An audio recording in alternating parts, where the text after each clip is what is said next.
guys!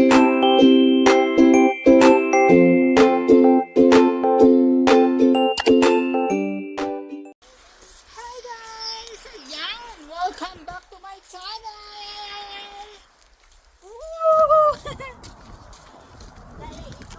Yan, mag-ikot tayo dyan. So for today's video guys, kahit malamig at mahangin ngayon, lalabas tayo. Mag-iikot-ikot tayo dito sa bahay na nilipatan namin.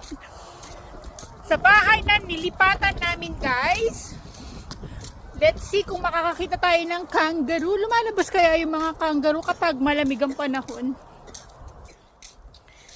So ito yung gilid ng bahay namin guys. So itong lupa na yan, yung bakanting lupa na yan is magiging ano yan, apartment katulad nun. Sa yung bahay namin guys. Yan. Tapos ito ginagawa pa lang.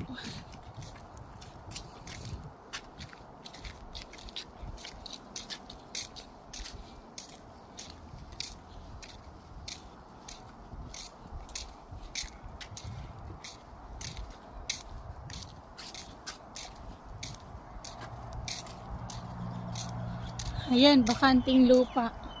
Mga bagong bahay pa dyan guys. Yan guys. So itong area na to is bagong development pa siya. Kaya makikita nyo itong kalye na yan is panay bagong bahay yan. Tapos ito naman yung kabuuan yan is tawag dito mga apartment style.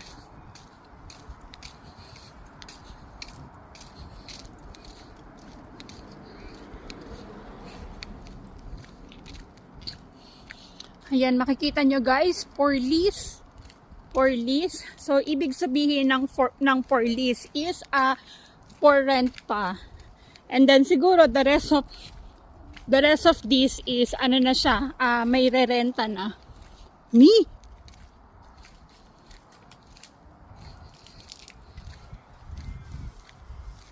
Yan. So, wala pang masyadong dumadaan dito guys kasi nga mostly bago yung mga bahay dito.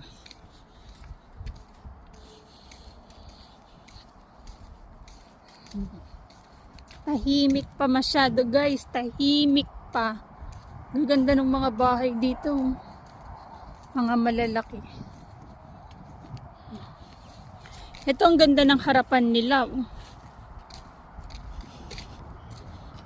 Yan ang kasama ko guys, si Kuya AJ. So sinama natin si Kuya AJ para hindi siya nagsiselfone lang.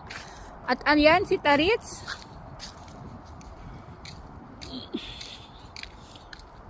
Hoy! Ano ba? Mamaya maano ka dyan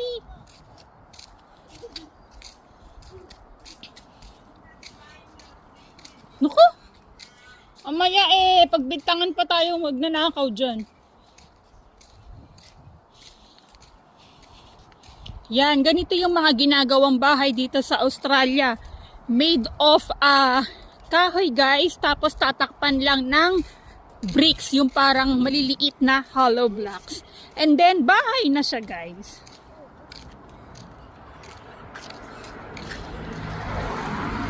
Yan. Sa area na to guys, ayan, dinidevelop pa yung mga banda dyan. Marami pang bakanting lupa dyan. At kapag diniretso mo yan is another kalsada na. So, babalik na tayo guys. Hindi na. Titingin nga tayo dito ng kangaroo Kangaroo.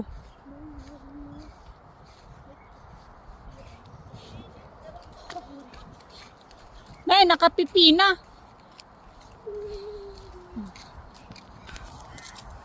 So, habang naglalakad kami guys, is nangangalakal naman si Mami. Diyos ko Lord.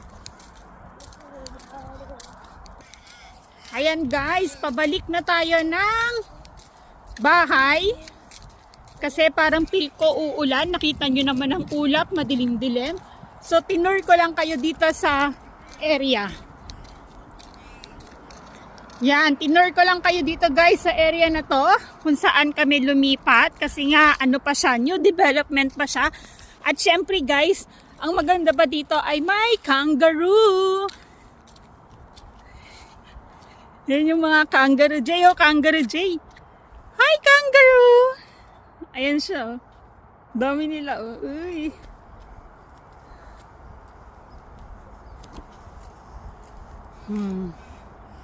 Diba?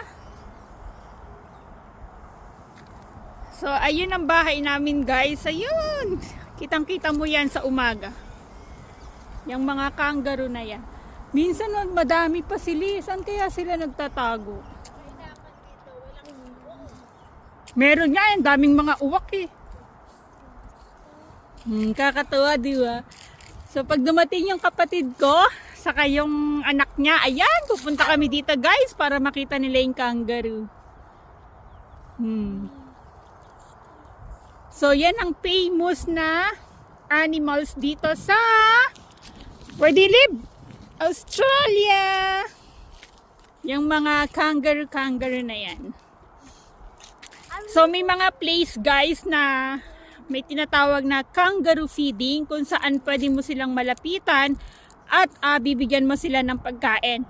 Pero may mga kangaroo naman na pag lumapit ka, susuntukin ka o sisipain ka, kaya tumakbo ka na. Let's go. I remember something funny from my school. What? What's funny? So we were going to the zoo, right? We were going to the zoo, Oh, and then like we were going to the kangaroo. So and then we get the fish and what do you call that? Take Lucas told us like when the kangaroo was about to end,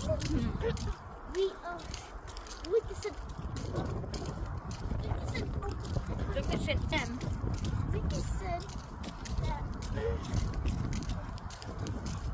that we like Joe was like we saw the kangaroo's butt. It was just sticking out. Grabe guys, sobrang lamig. Yung kamay ko naman, para talaga siyang nagyeyelo sa sobrang lamig. So, nag-i-start ang winter dito guys. June. Malamig ng June. Ang July, medyo maulan-ulan yan. August, yan. September, not too bad ang weather. Paano na yan? Medyo palaylo na yung lamig. Kaya, the best na magpunta dito sa Australia is ako masasabi ko mga November. Kasi mga November kasi pwede kang mag cherry picking. Ano pa ba? May mga basta yung ibang mga prutas pa. Yun yung mga the best na magpunta dito sa Australia guys. Yan pa. Tara, balik na tayo. Parang Pilipino yun, mga yan. Oh. Oo. No? Ayan guys, yun yung bahay natin.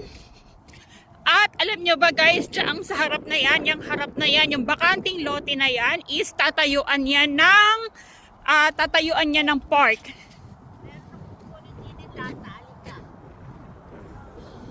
Saan?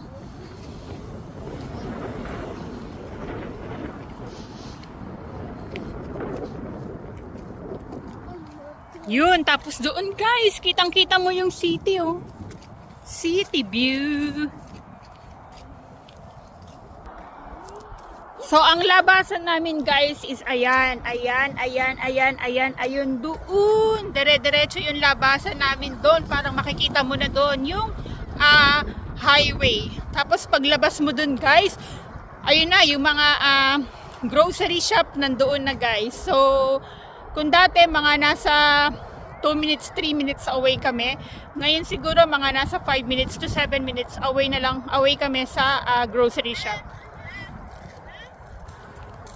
At ayan guys, babalik na tayo sa ating bahay. kesa magkaroon pa tayo ng sakit. Charot! Kasi sobra talagang lamig, guys. Alam nyo ba, nakatatlong suot ako, may t-shirt ako sa loob, meron akong jacket, plus itong winter clothes ko. Kaya naman, guys, thank you and see you next time!